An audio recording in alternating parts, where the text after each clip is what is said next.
Welcome to our podcast, a real-world discovery of guest experience in the hospitality and lodging industry, uncovering a mixture of technologies and human-driven initiatives that are raising guest expectations and forever changing the guest experience across the hospitality and lodging sector. If you are interested or involved in the travel industry and are passionate about creating unique guest experiences, join us as we talk to experts in the industry to learn about the future trends and how you can set yourself apart from the competition in 2021 and beyond.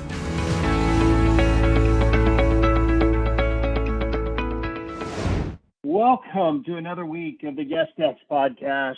I am your co-host, Matthew Loney. As I like to remind people, I am, if you're watching this on video, the better looking, less intelligent one, standing here kind of kitty corner from my co-host, Brian Hamali. Brian, I got to tell you, a little giddy today. Probably a rock star in travel. If you've come up through travel, if you're trying to build travel technology solutions, you will instantly recognize Jeff Katz as, a host of different things. This is a guy's bio who could, you could read off for ages, but probably most people know him, founder of Orbitz, worked at American Airlines, where he was also the president of Sabre, I think when American owned Sabre, CEO of Swiss Air, and by the way, for all the parents out there, also was the CEO of Leapfrog. And for any parent, some of them probably know that better than Sabre. If I mentioned Sabre, for a lot of our listeners aren't in airlines and stuff. But just thrilled to have Jeff with us here today. He's now the CEO of Journera, which he's going to tell us all about. Jeff, thank you so much for joining us. Well, it's a pleasure to be here. I love what you're doing. It's really, I think if travel were all about the guest experience for everybody, it would be a magnificently improved industry on all fronts. Well, thank you. And to that end, I would say, for those of our listeners who don't know what Journera is doing, you want to talk about adding or improving vastly the guest experience. I would love for you to kind of give a little bit of background about the company, how you came up with the idea, and where you guys kind of are in the process, because I think our listeners are just going to be fascinated by what you guys are doing. Okay, well, I'm going to start first. I'm going to imagine if this is something you can do today using the Journera platform, but imagine if when you boarded your American Airlines flight, that Hyatt knew you were actually showing up and you have a Hyatt reservation, you were actually showing up, and when you board that flight, they get a secure signal that you are boarding. Hyatt knows you have a reservation. They authenticate that it's you. They allocate your room. They issue the room key, and they send you a message saying, "Hey, we know you're on your way. Here's your room. Here's your room key. Don't wait at the front desk. Just go right there and open your room." That can happen today, and that sort of a very simple but nice use case application of what we're doing at Journera. So Journera started with the idea that the world is really changing around information. And candidly, when I started this 5 years ago, I saw how Google was more or less becoming the gatekeeper for all useful information that consumers would find beneficial if Google began to apply it. And I thought that's great. But if you're a brand, an airline, a hotel, a home rental management company, that's going to mean that their walled garden becomes a bit of an obstacle to you. And in terms of if you use their data, you're going to follow their rules, you're going to pay their prices. So I thought it would behoove everybody to get more organized around their data, and we could create a simple platform that would give brands some hedge, not competition, just some hedge and some readiness for dealing with the future. And if you get organized around your data, you can then begin to create great experiences, because it all has to start with the information around customers. You have to keep it very secure, comply with all the regulations around the world and by state and so forth. And you have to center everything around the customer so that you can begin creating these seamless experiences like I just described between the airline and the hotel. That is absolutely fascinating, Matt. I mean, I know Matt's geeking out, so am I, because I think one of the big topics in our industry, especially, is understanding the guest data and the things that we'd be able to do with the guest data, and where do you take it from there? And so, really, what is the vision? I know where you guys are currently at, but where do you take this? I mean, what is the vision for the future with this kind of data? So our vision is to, yeah. So our vision is to use Journera. I see it as infrastructure, or plumbing is a more, casual word. So where the brand keeps all the brand power, all the brand economics, they keep all the customer information in their secure capability. And so, but data is pushed into this ecosystem, and that's ground transportation, that's lodging, that's home rental, that's air travel, private air travel, dining, insurance, baggage storage. And we have many of these customers already, but you end up with a giant ecosystem. And when you have a giant ecosystem, if I'm a home rental manager, say, I can now begin to partner with any of them. I don't do any new work. I open up what's called a permission, and I can begin to collaborate with a partner, let's say luggage storage, without doing any new tech. But the vision is to bring all the data into this ecosystem. So for guest data, that typically means information about the reservation. By the way, not customer name, rank, and serial number. We have an encrypted token or identifier that's how you communicate with Journera. We don't use social security or any of that stuff. And then all the guest data, it's reservation data, loyalty data, check-in, check-out, rate data, corporate account ID. And really, you can add as much to this idea as you're ready to flow into the ecosystem, because the more you flow into the ecosystem, the more you also can get out of the ecosystem. By the way, it's not a co-op. It just means the more people understand that, the more detailed I can see my customer information at my property, then it's more likely that, let's say I'm working with an airline or a restaurant, it's more likely that that entity is going to be able to collaborate with me at a more detailed level, which is super. I want to know who's a frequent guest, who's the high paying guest, who comes early, who comes late, and whose flight inbound is 2 hours late, whose flight inbound is 2 hours early. They're global concierge in American Airlines. So I'm going to treat them like somebody super important because they have a lot of potential for me. So it's as much data as you can feed into this ecosystem, because it'll help you create better experiences and ultimately a better P&L. You guys technically are like the brain of the whole. I mean, at the core of the whole travel, you guys are taking everything, you're consolidating it.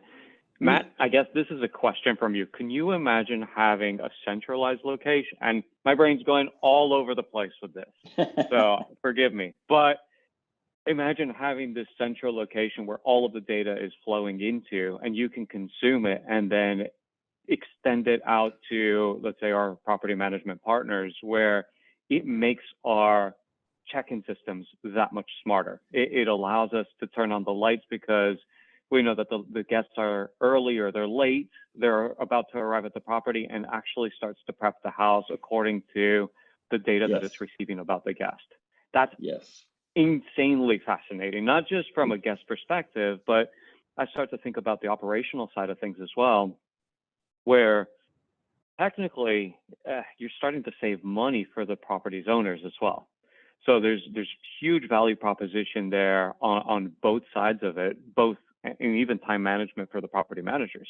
If I know that my guest is 2 hours delayed on their flights, it gives me an extra 2 hours to probably attend to other properties to prep them and make sure that they're right, and then get to that property in the right time frame, which is incredible. Yep, that's it. Yeah. So I've got a couple of questions. One, and this is something I should never ask someone who's got an engineering degree, has been to MIT, but what little I know of like blockchain, does blockchain eventually play a role in the sharing of this data, and is that, and being able to, with, because my understanding of blockchain is kind of it it allows kind of an unregulated, the group to regulate it, the community, Yes, right, to regulate yes, who can come yes. in and come out. Yeah, you could, yeah, Is it's that what, the venture community likes to use the term decentralized trust. okay? It's good to know. Which is the same idea.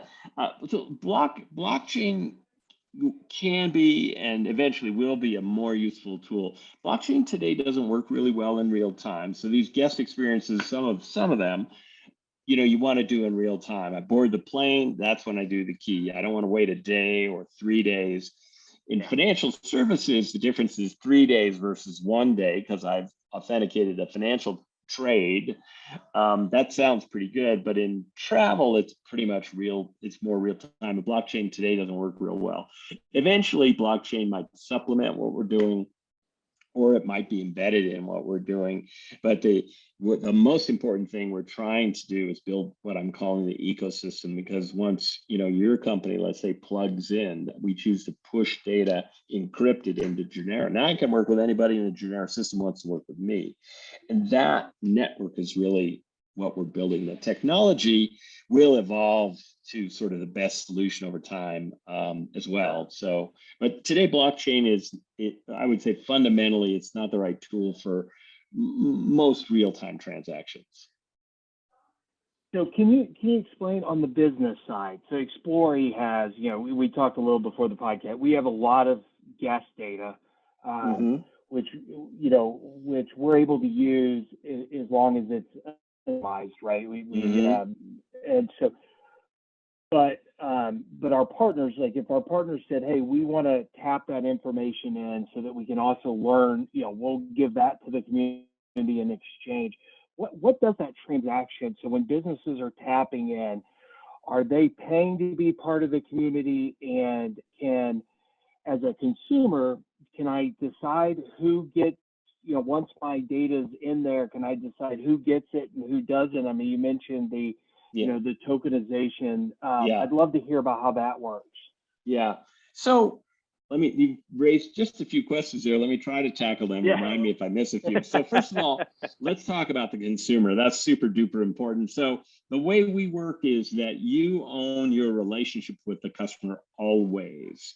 So the privacy regulations you have or a brand has with their consumer are always their privacy rules. So you have a dialogue always with your consumer, says this is what I may or may not do with your data, and that is embedded. So before any data comes to the Journera platform, again, think of it as a smart plumbing system. At the end of the day, the brand's app, the brand's website, the brand's internal ops system has all the sort of consumer power. We're just smart plumbing. But that privacy regulation, that privacy rule and agreement that you have with every consumer, that applies always. So the can do's and the cannot do's is what you decide to do with each customer. And that's the way, we ultimately work within those rules for each customer. So then, let's see, what was the next aspect of your question? So I can take it a little bit further. No, I think you're as a B2B side, Jeff, the data. So how's the finance and the data? So the way we work, so it's not a co-op, and there's two methods to work. Let's suppose as a guest experiences product and platform, you want to make available to the restaurant community or maybe the lodging community, so they can set preferences the next time this guest shows up. You can do that one, and that's so you do a deal, let's say with Hilton, that says I'm going to share my data with you, and I'm going to use the Journera smart pipe so that you get it maybe in real time, or get it securely. Journera does what we call matching. So we match one of your guests with Hilton guests, because you'll have different IDs. And so the names won't get shared, but that this is the same guest is the algorithmic, we call it matching we do.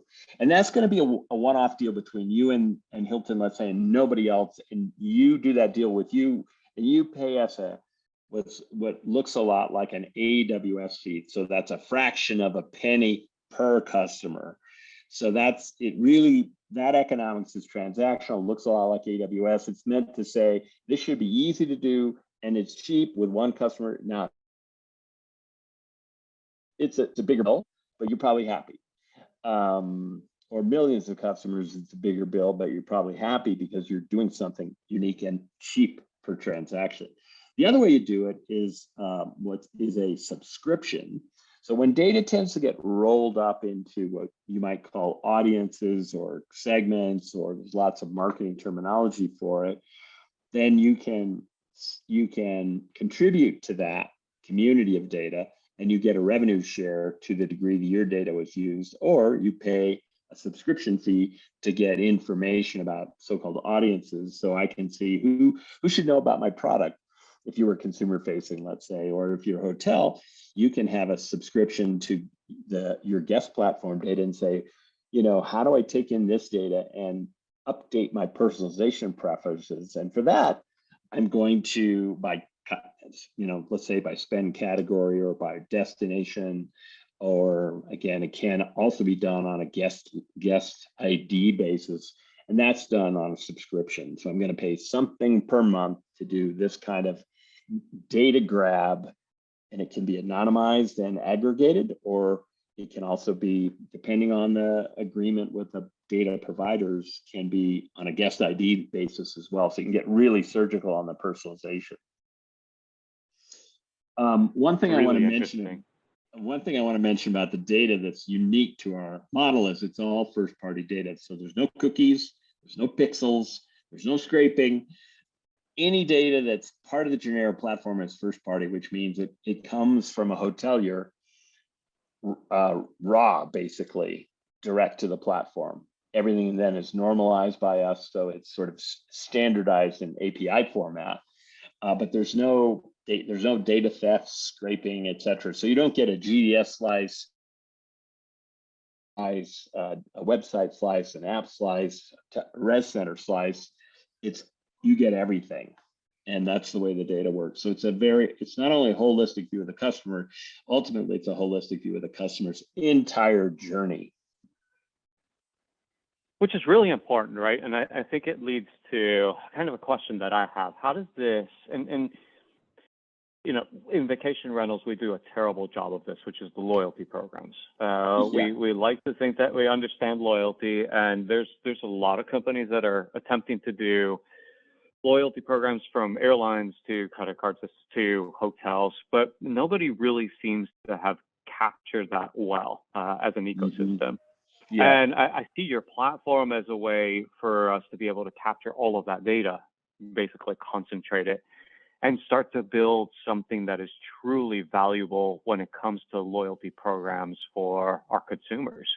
Are you guys diving into that side of the business, or where do you guys see yourselves in that? Well, to me, the value add that we can help is somebody who wants to focus on creating loyalty or understanding loyalty, can utilize the data that flows to them from Journera to better understand their customers, so to better personalize, to better offer, to better price, to better say, next trip 10% off or whatever, or join our program and next trip 20% off. I don't see us as creating loyalty programs. Now, it's true that some partners using our system, let's say in an airline and hotel, they can share loyalty status in real time. So I know this inbound guest is a high airline status, but not necessarily a high lodging status, and vice versa. And I can use that data with my partners to better engender more loyalty on one side or the other, or both. I think, so we don't see ourselves creating a loyalty program, but there's a lot of data that can help you understand, what do I do to get more loyalty from this customer, more engagement, more wallet, better service based on who they are. I mean, I think we don't do this. We show up these hotels. We don't have status at all the lodging companies in the universe, but we probably have status at a couple of airlines. if a home rental manager knew that, what would they do? Because that's the key to getting, there's more wallet to be had there if you come in as, global services or concierge or diamond medallion. You really want to get that customer back to your home or your network of homes. If you can get that information or a signal related to that information, that's very valuable to creating loyalty for you from the same traveler. Jeff, are you guys working yet within the space of vacation rentals? I mean, obviously, it is one of the fastest growing now, although still small compared to some of the, No, flights it's and huge. I mean, there's sort of the big operators, Vrbo, Airbnb, et cetera. And it's really huge. And you see lots of roll-ups. Vacasa, I mean, it's more or less looks like a roll-up to me. So we have some relationships with smaller players in home rentals. We have certainly had many discussions with bigger players. I think, and I'm hoping we will progress. What I see among big companies in particular is that, again, this prioritization problem, even though I think it's pretty easy to work with us and the benefits are quick, most of these bigger entities have a lot of fish to fry, as I would say. So they're doing a lot of things where their hair metaphorically is on fire. You see, I fixed that problem. And so I'm hoping we get there, but we do work with some smaller entities, and the benefits are, the benefits we talk about are this early late check-in kind of use case, and understanding the customer is also useful too. So frankly, if you're a small home rental company, manage 5 homes, 10 homes, 100 homes, say, it's really easy to work with us because our agreements mostly don't require any one-off permission with the big airlines, for example, to get early late check-in data. So it'd be pretty simple. Now you got to decide, what do I do with the data when it shows up on my doorstep? Do I stick it in a big Excel spreadsheet, which most people do, candidly, and that's okay. There's nothing wrong with the concierge getting a daily or 10 times daily spreadsheet update. Or it can be fancier, like it can be a website, it can be an app, and so forth. But that's really up to the company itself. So, sure, a long answer to, we work with a couple of little entities. We're hoping to work. It's a big and it's a very important industry. Yeah, it's a very growing industry. Yeah, I mean, I look at companies like you, Matt, where guest experience is really at the core of everything. And a product like Journera and the amount of data that we could understand from watching what they do could really help us expand the way we provide services to our customers and our guests. And then ultimately what it can do for us from a service side. I mean, I see vacation rentals when we operate as a very personal type of experience. We're very unique in the fact that we operate very individually. Our homes are individually managed. They have their own type of character. And it would be nice to understand the data behind the customer so that we can even take personalization that extra step further and make our experiences so much better. Yeah, I think that's huge. And the great news is it's such a young industry that the first steps you can take are, I think, pretty simple technically. But you mentioned earlier, you've got to get the user to be able to grab something, practically speaking, that creates a benefit, right? So you can't have them do SQL queries. It's got to be like a text message that says, go to this address, meet this customer with flowers. It's got to be, easy to use, however you would envision it. And I think that's that last mile challenge, or however we describe it. But it can be simple in the beginning. It doesn't need to be fancy. And Brian, I also think, as we kind of start to wrap up here, I think that leisure markets have a lot to give back to some of the players, right? So, what us are doing when they're in these leisure markets has been, you and I talk about this. Even Airbnb and Expedia, we don't really know when people go to a beach market, what are they doing? And that tells us a lot about somebody. And I even think about some of the larger activity solutions or activity providers, if you want a Disney or even a Troon Golf. What if Troon Golf could partner with a group even like Explore? It'd say, hey, here's all the people who are playing golf when they're on vacation, right? The partnerships that could be built to just, maybe we deliver complimentary golf balls on behalf of Troon Golf, when the tokens match and things like. I mean, there's a lot that we could do. Yeah. And I think leisure travel's always kind of been this, tough to wrangle. Business travel was a little easier, but now it's all headed towards leisure travel. It'd be interesting to look at that too.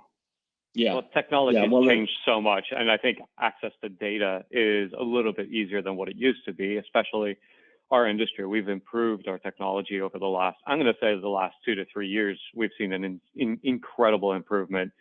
A lot of it has to do with COVID. We just buckled down a little bit to be able to compete. But yeah, I'd love to hear Jeff's comment on that.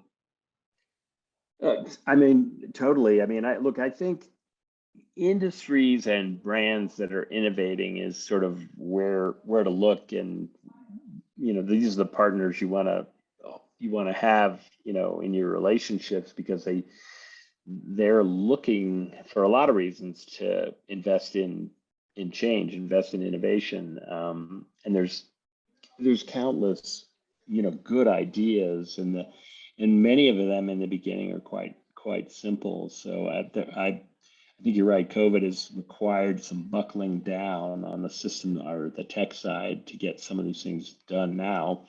And I think, it certainly help the home rental industry explode in a way that was going to happen anyway. I just think it accelerated many Great. things, including home rental. Great. Jeff, thank you so much. It really has been incredible. For some of our Thank you. vendor partners in particular, I think, if they want to kind of get with the team at Journera, I'm guessing that, just on the website, there's a way to kind of reach out to them and There start is. some of There these is. conversations. Okay. There is, yeah. We want everybody to at least know a little bit more about us. So Yeah. say Katz, spelled with a Z, at Journera, spelled with a journey and an era, .com, and I'll figure out how to deal with it. Yeah, come to the website, learn a little bit about what we do. We'd love to talk to people who are interested in sort of creating better experiences. I think everybody wins as we get more progress there. No question. I agree. It's excellent. Thank you so much. Really, really appreciate it. Thank you. It's been a pleasure having you. Yeah, good holiday to you both.